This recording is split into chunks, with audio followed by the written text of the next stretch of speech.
makaigsunan. Kusga lang tol. Para masulod rin kol, kusga. Para masulod yung tingog. Makaigsunan, kini akong awit ako ni pahinungod sa akong igsuong nano nga dres ako nagpuyo niya nuli sinaha dito sa Naguranaw.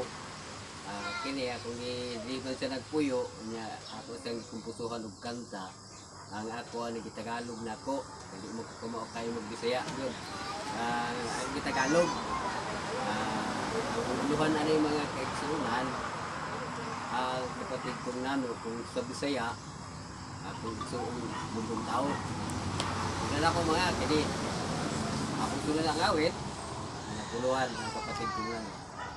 Ako'y nagtayo ng isang kubo, itinatayo ko sa harap ng puno.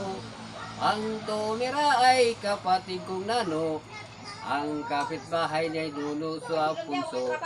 Dahil sa kanyang katayuan, butilak pa rin ang kalooban.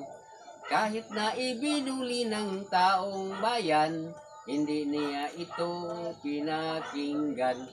Sa araw-araw na gawain, init at ulan hindi niya pinapansin. Kahit pagod na ang kanyang katawan, nagtatrabaho pa rin. Kahit sa kanyang katayuan, busilak pa rin ang kalooban.